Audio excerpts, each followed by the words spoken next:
Ang susunod na programa ay rated PG. Patnubay at gabay ng magulang ay kailangan sa mga batang manonood.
Metroscapers, and welcome to another episode of Metroscape. I'm your host, Jazel Velarde, at samahan nyo kong tikman at alamin ang magandang garden na nandito sa likod ko ngayon. And can you guess where I am right now? Are we here in the Philippines? Are we here in the Metro? Guys, we're here in Marikina. Just here, Rustic Mornings. Kilalanin natin ang ganda nitong restaurant nito. Halika!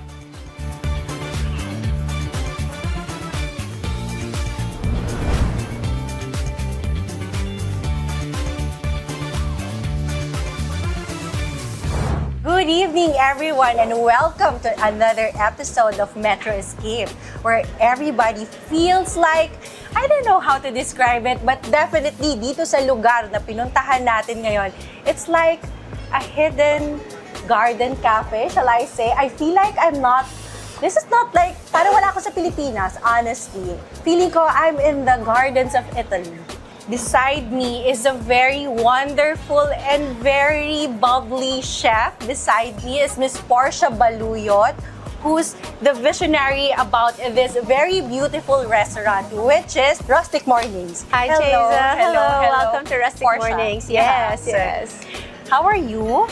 I'm good. Thank you so much for traveling all the way to Marikina. I know it's quite a travel to come here. And actually, this is my first time here, honestly. And you know what? I've been seeing Rustic Mornings all over social media, you know? It's not because these are organic people that's actually reviewing the restaurant, no? Mm-hmm. That's why I'm so intrigued that by the time that I believe na nalaman ko, I think it was last week or it was 2 days ago na dito kami pupunta. Excited ako pupunta. And I'm really excited not just to try the food. But also, I believe you also have yung mga bago nyo. You have your own bakery. Yes, we put up a bake shop just last year. So it's really, really new. And I'm very excited to introduce that and let the people try it, because this is also something new that I learned just recently also, baking. But before we go that, Portia, I'd like to know, what's the concept behind this Rustic Mornings? We put this up 13 years ago. And it really started... So, tagal na talaga. It was 13 years. I was only 27. Oh no, don't do the math. So, don't look naman. So we had a garden on our other property, and it was really just to, how do I say it? Serve something for our family, because we come from a very big family, and you know, Mariqueños, they always gather in the afternoon. You know, so all my aunts and uncles and cousins would gather to our property, and then it's what they call kapihan, you know. And then my mom said, Portia, why don't you make something, and you know, like a sandwich or something, and you can start selling. Because during that time, I closed my other business. I was in advertising before. And then that's just how it started. And my mom, being an artist, she put together all her collections in one trellis. She had a lot of them all tucked in the bodega, because she was hiding all these collections from my father. Because every day she would buy a copper, you know, a decor, she would hide it. So it was only 2009 that she was able to display everything. So it started from one trellis, and then the Lord would bless us with another table, so that would be another trellis, until we were able to make a 120-seat restaurant. Was it the concept is really like this even before? It has a little bit of backstory because I did not have money, you know, and I closed up my business. I did not have money, and my mom had all these decors. So sabi ko, okay, that's one way to save on interior. And then I just started cooking, and it so happened that my sister during that time migrated to the States, left with me all her cookbooks, her stove, her fridge, her plates, everything. And I said, shucks, how am I supposed to put up a restaurant with no cash? I mean, di ba, parang medyo mahirap yun. It's really impossible. But because I came from an advertising background, I kind of created a concept out of what I only had. So during the time, it wasn't Rustic Mornings yet. I said, okay, I don't have money. I can't afford to employ anyone. I'm gonna cook. I'm gonna do the marketing. I mean, the palengke, you know. And So it was just you. yes, when you just it was started this. and a yaya. Actually, and a yaya. She would help out. And I took reservations. Okay. So this street, our street, was not even well lit. And I would back then. But this was the second restaurant, diba? This is the well, it's still the same the Rustic Morning, sorry. Okay. The Rustic Morning. It is the second restaurant. So we really started, we had a really humble beginning. And then eventually the Lord would just add one table at a time each year. And so that's how we kind of like blew up to Pero a big Portia, garden. you started with sandwich. Actually with butter. Butter? With butter, yes. Oh, I would make flavored butter and sell that. And then that's how it started. Wait, what's the concept? Why butter? Do you love to travel, if I may ask? During that time, no. Okay. It was only recently when, you know, airfares are more affordable right now. But back in the, in 2000, early 2000, no, not at all. Yeah, but why butter? It's very unusual kasi, di ba, usually, pag sandwich lang naman, it's always sandwich and like the typical, you know, Filipino comfort food. But why butter? You know, probably because I grew up also with, my mom had high taste in food and my grandmother. Yeah. And I guess it was the easiest thing to prepare. No need for a stove or anything. I would just create my own flavors. Okay. And then it was easy to make, easier to sell to my family because we all love bread. Okay. You know, we're bread eaters, we're pasta eaters, not rice eaters actually. Okay. And then after that, I made the spinach dip, which is a bestseller here in the restaurant. So I'll let you try that. I'm so excited to try Yes. because, you know, Portia, I love butter. Oh really? Me too. I mean, Butter is so good. You know, just a quick tip though. Every morning, I've learned this. I've been doing this for about 5 years now. Every morning on my coffee, black coffee, I mix it with butter Yes. because they said It's good. The good fat. it's a good fat. Yes, yes. Anyway, Portia, I'd like to know more about the food that you are serving now here at Rustic Mornings. Can you talk about it? One of the things why I don't also like consider myself, or I like myself being called like a chef. It's not. I don't really work like you make one. Okay, I can make one. So anything that I make here, kailangan talaga may feelings. You know, kailangan talaga parang I feel like making it today, or I feel like eating this today, and okay, I'm gonna make it. So, Which is good, kasi you make your food with love. Diba? yeah, I'm not really the technical kind of chef. When you actually. prepare food with love, it translates it. So Yes, when the customers like us get to taste it, you know, we also fell in love. Honestly, guys, when I step here, ang daming tao. I wasn't expecting. Like, we were here, patay na oras, Yes, diba? it was, And then ang yes. daming tao. So, people really come here, no, to think, ang tagal niya na in the industry. And not every restaurant kayang tumagal ng ganyan katagal, diba? Yes. So, what's the secret, Portia? You know, it's Besides the love.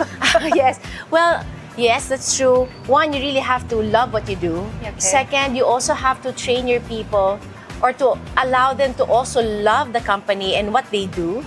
And This is important. and one thing I'm also very proud of is that most of my employees have been with me since I started. So that's why, well, consistency really is the key to everything or to any Yeah. business. So that's why it's not so hard for us to be consistent with the food that we bring out, or just as how the portions, everything, even the ingredients, everything, we just try to be consistent. Yeah. Consistent on everything. Pero Rustic Mornings is known for all-day breakfast. Tama? Yes, yes. Yeah. And the serving is so big. No? From butter to sandwiches, and you are already in like the all-day breakfast menus. Paano nangyari yun? Well, so my first restaurant, which was Isabelo, it was a nighttime restaurant. I was young. I mean, I could work till nighttime. Okay, that was the first That was restaurant the first where one. you launched the butter? Yes, kind of like, yes, Okay. yes. And then I said, I wasn't seeing any of my friends. I mean, I was 27, 29. I wanted to go out and party. So I said, okay, you know what? I wanna work in the morning. All right, so hence the conceptualization of Rustic Mornings. So it happened after 6 months, a year. And then, but still, I wasn't able to go out with my friends because I was still working till nighttime. Yeah. But it really just... Hindi ka makagimik. Hindi ba nang makagimik talaga? But it's an all-day breakfast also because I really didn't want to work at nighttime anymore. So that's why our operating hours are only until 4 and 6 p.m. on weekends. But that's also good for me and even my employees because we all get to our family, we all get home to our families and no one's late actually. None of my employees are late the next morning. So that's a good thing for us. Portia, besides that, no, what's the concept? Why did you choose like this kind of theme? It's like kasi hidden garden eh. Yes. Well, you know... What's the inspiration? Okay. So, when I was conceptualizing the restaurant, I couldn't put it together in words kasi dapat you have to put it on words, diba?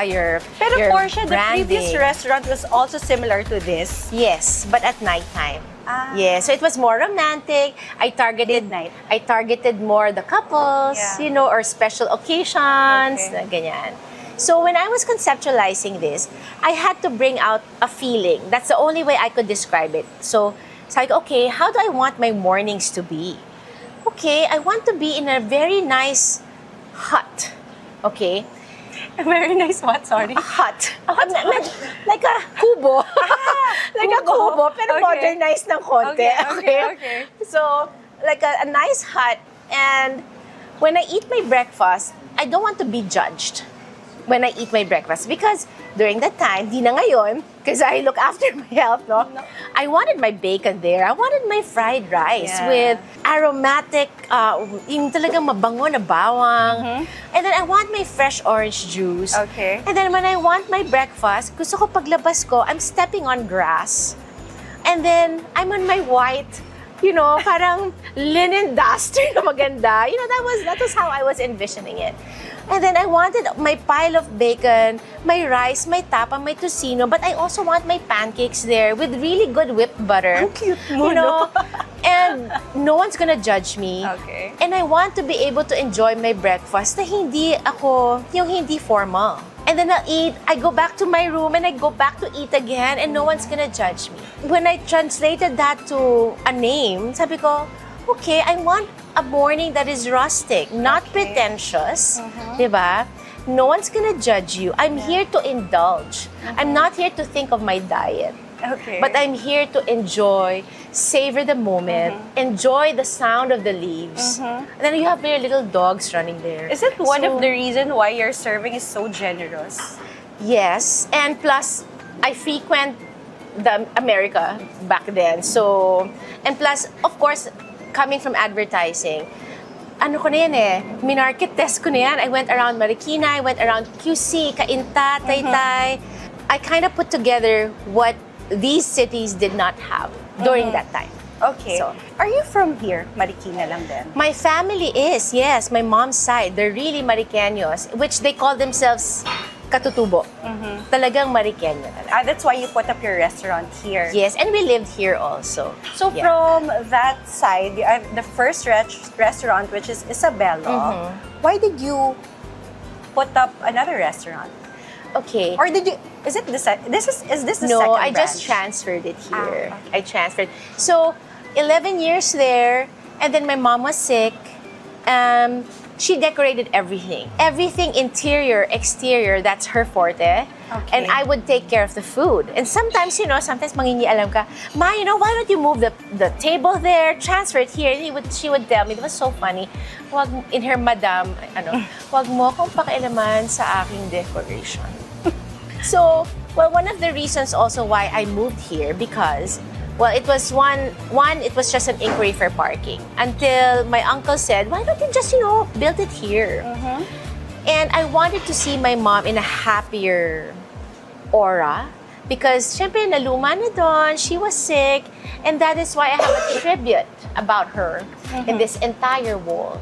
She loved mosaic. So she mosaiced everything, all the pots, the pathways, the table, she mosaiced them. And one of my tributes to her is this wall mosaic with rose bushes. She's a painter. Yeah, I'd like to know nga rin more about the details of the restaurant. No? Yes. Like, here, what do you call that? Yung mga ganyang klaseng plants. Oh, nako. One time she told me, Portia, you have to learn about plants. Yeah. Because if I pass away, who's gonna take care of the plants? So, once naging plantita ka rin for a No, while? I hired someone. Because I can't. I do so many stuff na talaga. But I am starting to learn to love, appreciate, and take care of them. But with my landscaper pa rin. So, yeah. Portia, how big is this place? This is about, I guess, 3,000 square meter. Malaki, no? Yeah, I malaki siya. noticed nga, it's so big. So, you also cater like weddings? Do you do that Yes, for I do. reservations? I do. So we cater small weddings and big weddings. So how many rooms do you have here? Well, we have the indoor for something more intimate. So this is a maximum of 70 packs. Okay. So we have small birthdays or baptismals. We do a lot of that there. Or intimate weddings. But if you want a bigger wedding, which is also still intimate, I have the event hall right behind us that can accommodate up to 140 packs. You also do catering? Yes, we do. well. Yes, we do. Yeah. Okay. And then this one, Jazel, this has a very interesting story. Which is? The event hall. Yeah. So if you see around it, and if we go inside, the adobes that you see are original from the 1800s. Really? Yes. Ang galing! And but the brick wall, ako na yan. I wanted the New York style of paano ba It's so yung wall. cute. Di ba when Ganda. when they chisel, then they find out there's a brick wall underneath. Yan yung effect na gusto ko. So when we were constructing this, pabawas ng pabawas yung adobe. Because nga, walang ano eh. But anyways, this event hall used to be the ancestral mansion of the Tuazons. Okay. So the Tuazons, during the war, fled to San Juan. That's why their mansions are all over San Juan. But before, the Tuazons owned the whole of Marikina, which extended to Commonwealth, Fairview, Ateneo, Katipunan. These were their farmlands. So I only discovered this when my uncle said, tingin ka doon, pasok ka. And I didn't want to enter kasi nga, this was Talahe. Madaming ahas dito talaga. So I'm so glad I listened to my uncle. So do you have any plans of branching out? Kasi isa lang to, diba? Yes. Do you have any plans of bringing it to the south or to the north? You know, I get a lot of offers. I get a lot of offers from malls also. Ang dami from Alabang, madami. But then, this is what makes it special. It's so hard to replicate a garden in a mall setting. So I'm still thinking about it, but I'm tempted. You know, it's always there. Maybe syempre. in the future. In the future, yes. Or another, not rustic mornings, but maybe, Yeah. I don't know, maybe rustic evenings? I don't know. But that's why I'm hoping the bake shop will be able to branch it out. So it's a lot easier to branch it out. You know what, Portia? I'm so excited to try all the food na papatikim sa atin ni Portia. So when we get back, tikman na natin lahat ng pinanda ni Portia for us. Stay tuned here in Metro Escape.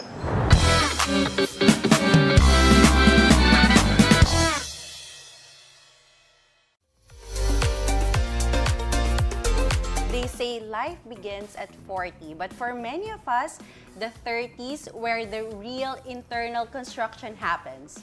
Today, we're talking about the lifestyle mindset of women who are choosing to do things differently. We got married 2 years ago. So just right off pandemic. Pero you've been together for 16 years. Yes, for since 2010. Okay. Yeah, so Hindi kayo nagsawa?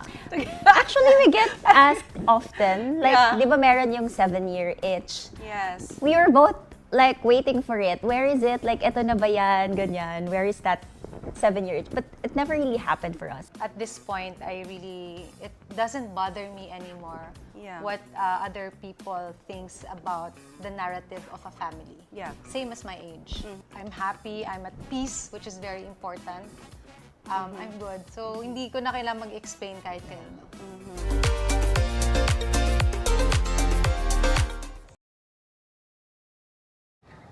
Alam kong marami sa atin, araw-araw na iniisip ang trabaho, gastusin at pamilya. Ngunit kapag mas umiinit ang panahon, lumalala ang pagbaha at tumataas ang singil sa kuryente. Dama natin na ang kalikasan ay bahagi ng ating pang-araw-araw na buhay. Kaya't malinaw ang utos ng ating Pangulo, dapat kumilos ang pamahalaan sa mga problemang nararamdaman ng tao araw-araw at kumilos ngayon. Sa ilalim ng kanyang direktiba, nagtatrabaho kami upang protektahan ang mga komunidad, linisin ang mga daluyan ng tubig, palakasin ang sistema sa pamamahala ng baha, pagbigay ng malinis na tubig, at pamahalaan ang ating likas na yaman upang mas ligtas ang mga pamilya at mas matatag ang mga gastusin. Ngunit hindi ito kaya ng pamahalaan lamang. Sa Earth Hour na ito, hinihiling namin sa bawat Pilipino ang isang simpleng hakbang. Patayin ang ilaw at tanggalin sa saksakan ang mga appliances na hindi ginagamit. Isang oras lamang, ngunit kapag sama-sama, ibig sabihin nito ay mas kaunting konsumo ng enerhiya, mas kaunting pasanin sa kalikasan, at isang hakbang tungo sa pagprotekta ng ating mga tahanan at kinabukasan.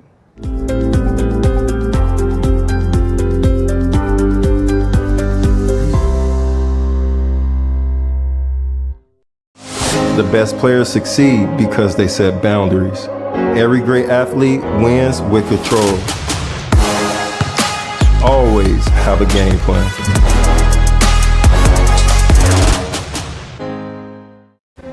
The 2025 was a meaningful year for Bingo Plus Foundation.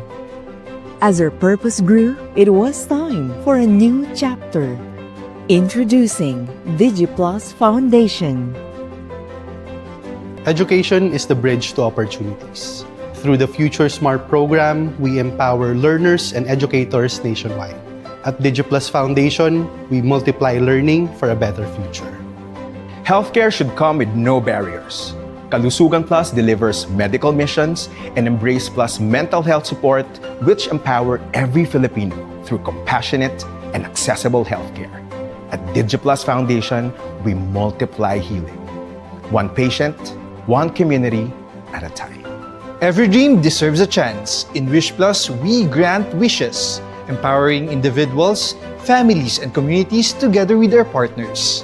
At DG Plus Foundation, we multiply hope, dignity, and possibilities. Disasters don't wait. Through the Bayanihan Plus program, we mobilize immediate response and recovery efforts. At DigiPlus Foundation, we multiply the spirit of Bayanihan across the nation. DigiPlus Foundation is committed to delivering on our promise to bring help within everyone's reach.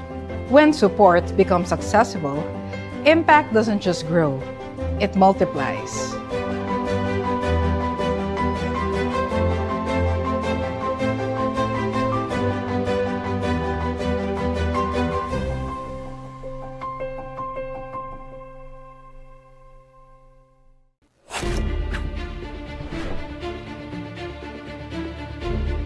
Ako po si Ox Baliado, ang host po ng The Game Changer. Ume-ere po tuwing araw ng Martes, alas 8 hanggang alas 9 ng gabi. Ganon din, kabilang po ako sa programang The PH Insider on TV. Kasama ko siyempre ang aking mga kagrupo, si Attorney Rizandro Unay, at ganon din si Attorney Eugene Riego at si Professor Dennis Coronacion every now and then. Bahagi din po tayo ng D8 Patrol na ume-ere po Lunes hanggang Biyernes, prime time sa hapon, alas 4 o alas 5:30 hanggang alas 6 po ng gabi. Ang unahin po natin ng Game Changer, layunin po natin na maipakilala ang bawat guest ng programa.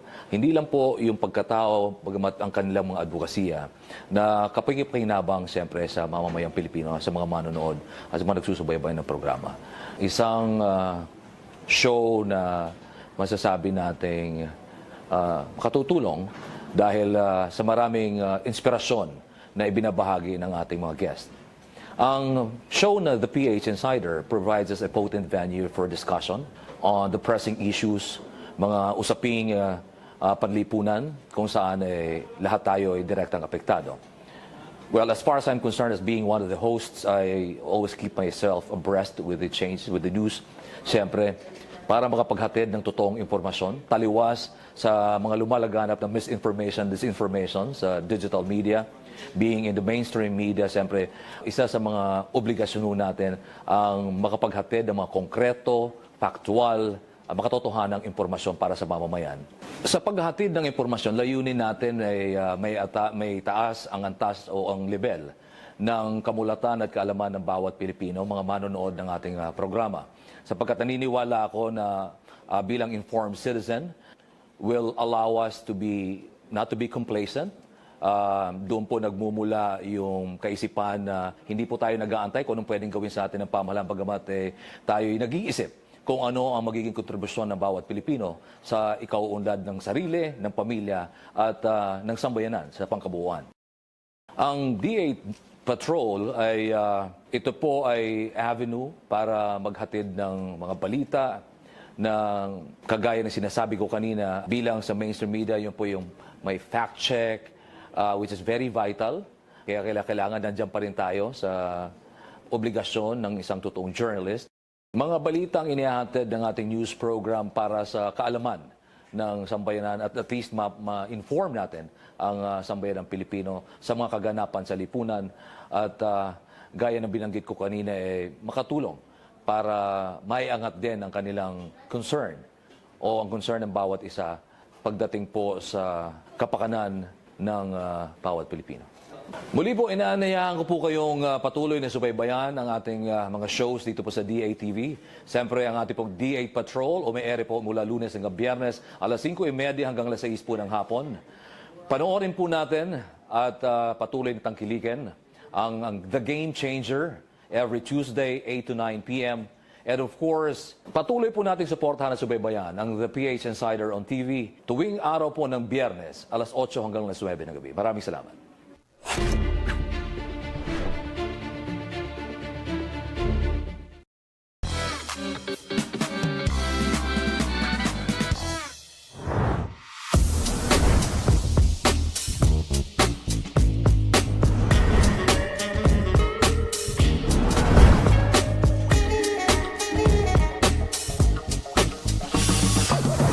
And we are back. Andito pa rin tayo with Portia here on Metro Escape. So Portia, you mentioned a while ago ang dami mong gustong patikim sa atin. Besides here sa mga bread na nasa harap ko, I'm so excited to try. So, ano yung unang papatikim mo sa akin, Okay, Portia? so of course I'm gonna let you try our breakfast platters. So we have the French toast tower. All our breads we make it also in house. And then I also have the pancakes hash brown platter. And here in front of us, Portia, this is just one serving. That's one serving, yes. Guys, it's so dami. Ang dami talaga nito. I don't think I can finish this ng isa lang. So, magkano pag ganito? 450 pesos. So, this is 400. Ang dami nito. Actually, 2 to 3 person kung hindi kayo nagda-diet.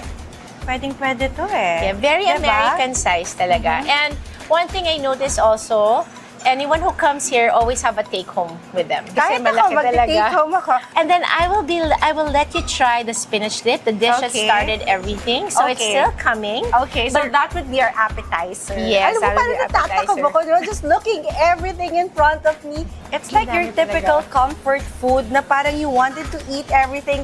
It's not just only for adults eh. Definitely your kids will enjoy, especially this one, the French toast. It's so appetizing. Like, titignan mo pa lang, busog ka na. That's how you feel it eh, diba? So, Portia, can you tell us more about first which dish you want me to try first? Of course, if you come here 8 in the morning, I will definitely recommend that you try the breakfast platters. So because it has everything in it. Which is this. We have a lot actually a lot of combinations. So I would always recommend to choose a breakfast platter if you're here first thing in the morning because it has everything in it. But we have a lot of combinations that you can choose from. Okay. But this particular platter has the pancakes, the hash brown, which I take pride of, the omelet, and some ham. We also make the butter, our own butter. Is this the butter that you were... Not yet. Ay, hindi na. Wala na yun. And excited na naman ako to try. And then we also make our own pancake syrup. Okay. But this is homemade butter. Yes. Okay. Let me just grab this one first because like what I said, I love butter. It's a bit sweet, no? Yes. It's not your typical butter, no? But it's so good. It's kid friendly. Yes. This butter is really for our waffles and our pancakes. Yes. It's a specific butter for that. butter for that, yes. Kasi some would... Pero you have syrup naman, that's optional. Yes. Optional, Do you also yes. make this syrup? Yes, we do. We do. Ang galing mo naman! You also make everything! May pangarap kasi ako, gusto ko nasa grocery naman yung mga ganito. Actually, pwede. Don't you have any plans of doing that? Well, nauna yung bake shop, so... Nauna yung bake shop? Or do you sell this in your bake shop We also? do. So there's a tip though. You have to like point it completely down, or I can be the one who can help you. So you just want to try the syrup there. Yes. I want to try syrup muna. Kasi sometimes it's the condiments that matters, diba? Once the condiments is perfect na, parang everything else is perfect. Like what you said, diba? Everything is homemade.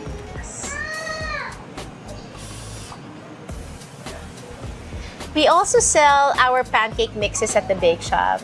And I would tell them to... So good. Thank you. Syrup pa lang, it's so good. Oh my God, Portia.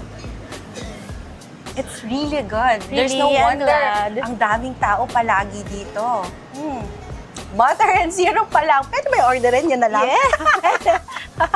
We also sell our pancake mix if you want to do this at home. Okay. And I would always suggest to get the buttercream and the syrup. Okay. Para you get the whole Rustic Mornings experience at home. Okay. So, Portia, how do you suggest me eating the hash brown? Should I eat it together with the pancake or with the eggs or with the ham? Well, I'd like you to try that separately first. Okay. Just so you could experience the crispiness. Okay. The hash brown, just look at this, no? This is not like the typical hash brown that you see everywhere. This is kind of different. This is the first time na nakakita ko ng ganitong klase ng hash brown. I think I should eat this with spoon. It can get really messy when you eat it. Oh. But I think that's the charm of it, yeah?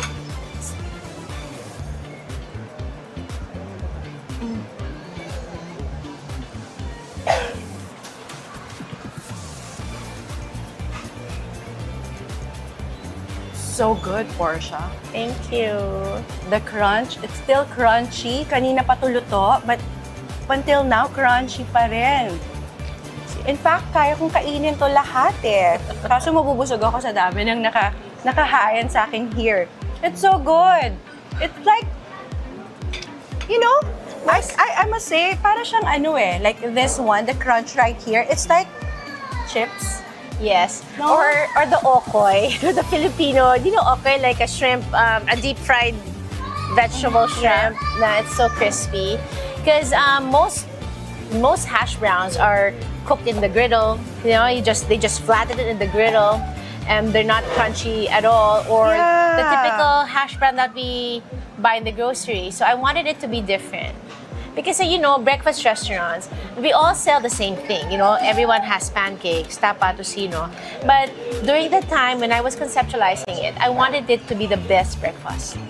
So I found ways how to present it para kakaiba naman. Kasi all of us will be selling hash browns, di ba? All of us will be selling pancakes. At the same time, it's so fun to eat it eh. Yeah. So the kids will actually love it. Like, pwede sila magganyan-ganyan. Yes. In fact, I'm sure my kids will actually enjoy eating this one kasi my kids love hash browns din. And French fries, they also serve French fries. Yes, we do. Diba? Now we have here the pancake. So, for the pancake, I suggest you eat it with the butter and together with the syrup. With the syrup and the butter, okay.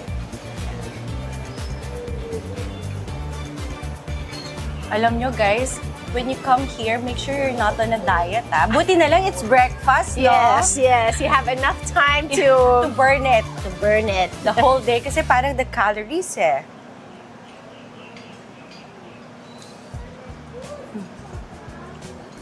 Grabe. Grabe, Portia. The pancakes. It's so different. It's so malambot. It's so fluffy. you. Just look at that.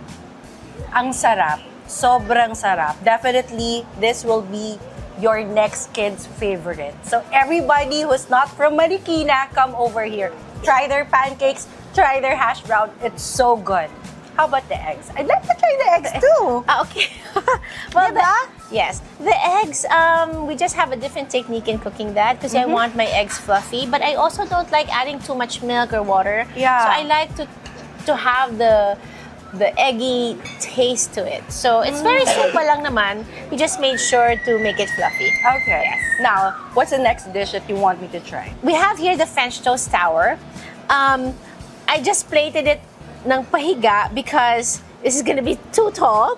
But we make our own brioche. So this is a brioche which we slice like almost 2 inches. Okay. So I serve it also with roasted peaches with our buttercream. Yeah. Just look at this. Grabe, the presentation, unbelievable. How much is this, Portia? The French toast sour is 460 pesos. Actually, this can fit for about 2 to 3 yes. people, or maybe 4. One person can actually eat this slice of this brioche. It looks so good. It looks so appetizing. Parang, alam niyo, this is the typical na pang Instagram. Before you eat, you have to take photos of it, and then bago mo kainin. Like the usual. Yes. Like the usual generation. During that time when you conceptualized everything, did you actually consider that one na kailangan Instagrammable? Oh yes, of course. Because now in this time, di ba, bago talaga kumain eh. Online presence is very important. So that's why also, di ba, you said you see us all over TikTok Yes, or all yes. over Instagram and Facebook. We really had to focus on that, especially 2025. Siyempre, I'm getting old too, so parang I didn't know how to navigate the online, having the online presence. And I really had to allot a budget for that. Yeah. Okay. Sige, let me try. I'll help you with this. Okay, So please. it's nice to... This bottle is a little tricky, so you really have to place it downward because otherwise it's gonna aim at someone else. So there you go. So after the French toast, what are we tasting next? Okay, you can choose if you want to try. Or maybe the spinach dip para Yes. madali na siyang i-try. Okay, let me get this for you. Okay. The spinach dip is the dish that started everything. Okay. This was the time when my mom said, Portia, why don't you sell something to your aunts and uncles? And then I made this, and then that's how the restaurant began. Pero this is like your perfect appetizer eh, di ba? With the Yes. spinach. Oh, just look at this, guys. So just look at that. See? OMG. Ito, pwede mo rin itong ibenta sa grocery, Portia. Yes, we sell that in the bake shop in really? jars. Oh. Yeah. So we sell the spinach dip, jam, the buttercream, and the syrup as well. Okay. And you also make this one? Yes. This is your take on Melba toast. This is not Melba toast. No, I have a different take on the Melba. So what do you call this kind of bread? This is the ciabatta, which we ciabatta. grill pressed. I would put a lot and just savor on that. It's so creamy. A lot daw. Sige. A lot. You put more. Is this okay? Yeah, that's good. That's good. This is so much, diba? Oh my God. Hirap kainin ito Game. Guys, for you. Metroscapers, welcome to the show.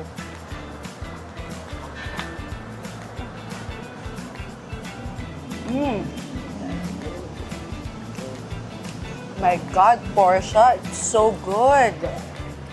Thank you. You can really taste the spinach and it's so creamy. So good. It's a perfect balance. It's not too salty. It's perfect. Yes, thank you. You have cream cheese here. Yes, I have cream cheese, I have artichokes, spinach, a little bit of mayo, and sour cream. It's so good. Guys, Actually, lahat masarap eh. Bakit na lang ganito? Bakit naman lahat ng hinain mo ang sarap? I'm sure lahat ng nasa menu mas masarap pa. Now, next, Portia, what's the next dish you want to try? Okay. I have here right in front of you, we have our tacos, which I grew up with this recipe. It's a recipe of my grandmother, which I tried to really remember how she made it, and I'm glad medyo nakuha ko. Okay. And then this is the tinapang burrito. This is like, what do you call that? Yung mga recipe ng mga lolas. My lola loved to cook. Okay. And she had 10... So doon ka nagmana? I think so. Actually, everyone in my mom's side all know how to cook. She had 10 children, and we would all gather in groups, the first 10, second 10, and third 10. So imagine how many we were, and she would always cook for us. Okay, okay. So, Sige, I'm so excited. Are we trying the tacos? You can try the tacos. You can put the sauce on top. Okay. So how do you want me to eat this? Just with bare hands? Yes, with bare hands. It depends where you want to tilt, to the left or to the right. Depende sa angle ko, no? Yes. You know what? One of my favorite food also is tacos. Yes. And this is so... Very generous ka talaga, no? Like the cheese, sobrang puno. I know. Diba? Ayaw Just look at kasi this. nabibitin sa kain. Yeah. So, that's a really... I hope it's crispy. And when you eat it, I feel like when you eat it, hindi siya tatapon-tapon. Like, di ba when you eat tacos, it's so messy. No, I think baka tuwa pa yan. Because the taco shell is so thin and so crispy. Do you make the shell? No, we don't make. I have someone who makes it for us. Pero that's the kind of shell kasi that I really wanted. Okay, so how do you want me to eat this one? Okay, so you put a lot, generous. Yeah, Okay, again, probably on the side. Okay, here. Yeah, Okay, and then take a big bite. Okay, big bite. Okay. Are you ready? Ready. I'm ready. Okay.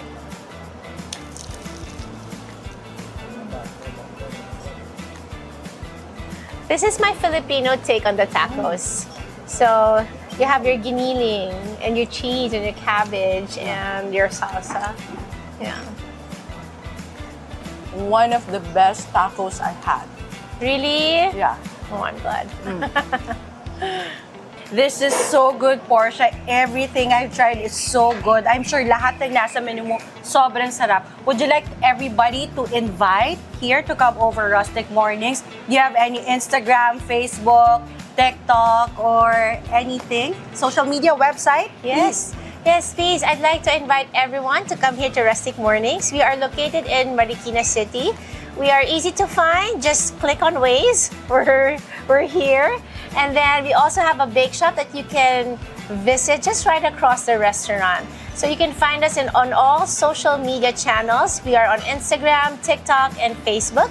Just look for Rustic Mornings by Isabelo. Thank you. We hope to see you here. Thank you, Portia. Thank you very much. Jazel. And guys, I'll see you guys again next week for another exciting episode only here on Metro Escape. This has been your host, Jazel Velarde. I'll see you, everybody. Bye! So good. Thank you. Syrup pa lang. It's so good.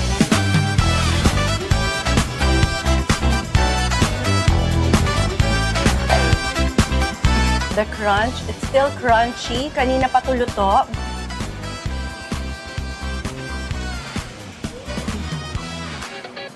Grabe. Grabe, Portia. The pancakes. It's so different. It's so malambot.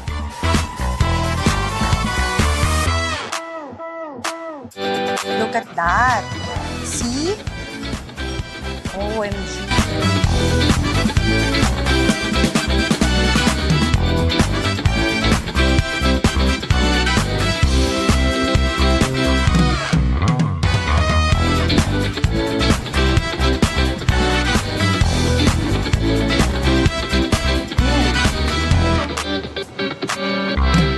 My God, Portia, it's so good.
Breaking news sa politika, trending na balita, police report, lagay ng panahon, presyo ng pagkain, gasolina at iba pa.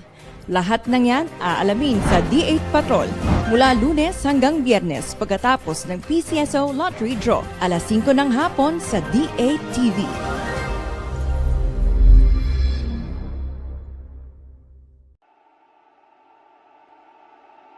Fall in love with Metro Manila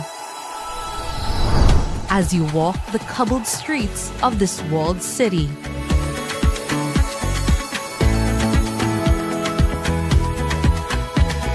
Where you can find peace inside old churches built hundreds of years ago. Within the city are refreshing pockets of nature.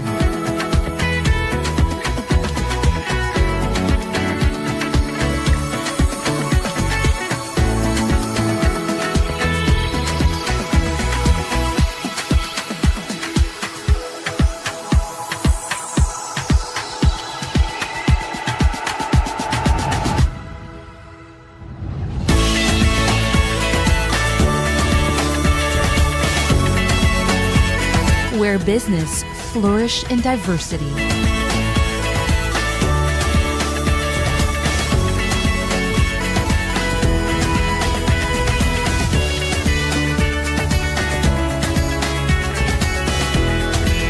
Where new friends meet.